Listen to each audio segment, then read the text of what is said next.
Hey there, SnapFlash fam! Today, we're shining a spotlight on press freedom in Botswana, where bold words and high hopes collided on World Press Freedom Day commemoration dinner. Could Botswana become a model for media reform, or are warning signs already flashing? Let's find out. CPJ's Angela Quintal just called out both government and journalists in Botswana, praising the progress but warning about rising threats. And guess what? Her message wasn't just for reporters, it was for you too. Stay with us. Before we get into the story, hit that subscribe button and ring the bell so you never miss a headline that matters. Now let's dive into what really went down. Angela Quintal, Africa Director for the Committee to Protect Journalists, CPJ, took the stage in Gaborone at an event to mark World Press Freedom Day, organized by the Botswana Editors Forum, and she didn't hold back. She called this a moment of change and hope for Botswana, especially under President Duma Boko, a lawyer-turned-leader who's promising reforms. But Quintal made it clear, real press freedom needs more than promises. Yes, the president is forming a media reform task force, but Quintal warned it must be inclusive and independent, not just a checkbox. And then came the curveball. She called out President Boko for recently claiming 90% of Botswana's reporting is false.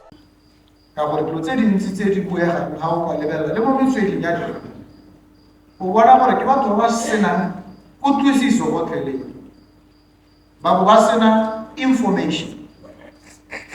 About my Kuala and Lozabadi can say.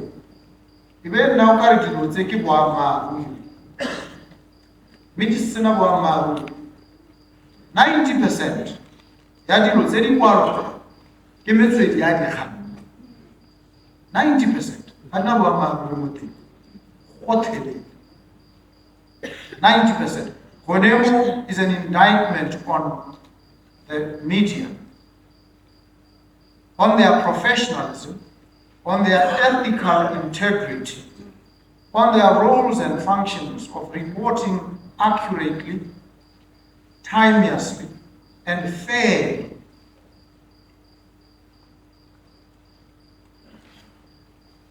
Quintal said that kind of language echoes global attacks on journalism, from the US to Africa, and it could erode trust, embolden censorship, and put reporters at risk.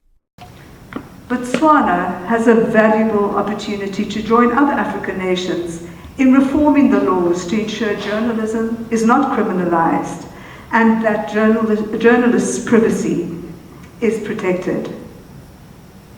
But while there is hope and the sense of a new dawn, there are also those who have cautioned against complacency and called for increased vigilance, reminding us how easily progress can be reversed when those in power begin to feel the pressure and burden of office. Now, having spent a week in Zambia prior to this trip, I can confirm that many Zambian journalists have experienced this firsthand, and there is a sense of deep betrayal. Therefore, I would be remiss not to mention President Boko's speech earlier this week to a conference of senior police officers, in which he claimed, without evidence, that about 90% of reporting in Botswana is false. There were other concerning remarks, accompanied by applause from the gathered senior police officers. That, ladies and gentlemen, gave me pause.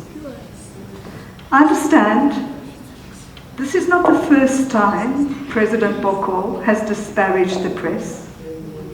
Such unsubstantiated and dangerous claims warrant serious concern and constant vigilance. Around the world, we have seen how similar rhetoric, such as in the United States, has been employed to discredit independent and critical journalism by branding it as fake news. This not only undermines the credibility of the media, but also erodes public trust in democratic institutions. Now, the Committee Protect Journalists has extensively documented how such narratives have, pardon me, my glasses are steaming up here, not because I'm angry. Let me say, have been used globally as a precursor to the criminalization of journalism and the silencing of dissenting voices. But Quintal didn't stop with government. She challenged the media too. She urged journalists to stop infighting, drop the elitism, and unify because division weakens the entire profession. She reminded everyone how journalists stood united in 2022 to challenge Botswana's surveillance law, and won. One of her strongest points? New media laws might sound good, but could open the door to censorship. Fix what's broken, she said, but don't hand over your freedom. Her stance, self-regulation, is the way forward. So let me be clear. We are not here to preach or tell you what to do. CPJ's views are informed by our research and first-hand observations of press freedom, violations across Africa and around the world for more than 4 decades. The government's stated ambitions to improve press freedom and the media landscape in Botswana are important, and our engagement with the task force aims to support the achievement of these goals. But we also raised concerns that a rushed process and lack of diversity of inclusion in the composition of the task force may miss a key opportunity to ensure broader buy-in to the process and the outcomes. From our discussions this week, there is hope that President Boko's leadership will bring change. His reform agenda and the fact that he is a human rights lawyer has been welcomed. This is good news, and we urge the President to ensure that after more than 58 years, sections of Botswana's colonial-era laws on criminal defamation, insult, and sedition are swiftly abolished in line with the resolutions of the African Commission on Human and People's Rights. The same goes for sections of more recent laws, like the one on cybercrime. Botswana has a valuable opportunity to join other African nations in reforming the laws to ensure journalism is not criminalized and that journalists' privacy is protected. Do you think Botswana's media should be regulated by the state, or should journalists take the lead in cleaning their own house? Let us know in the comments. If this story got you thinking, give it a thumbs up, subscribe, and don't forget to hit that bell icon. We've got more stories that dig deep and speak truth.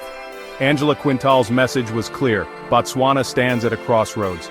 The potential to lead Africa in press freedom is real, but so are the risks. Let's hope courage, transparency, and unity win the day. Thanks for watching SnapFlash, where headlines meet heart. Catch you next time, and as always, keep questioning and stay informed.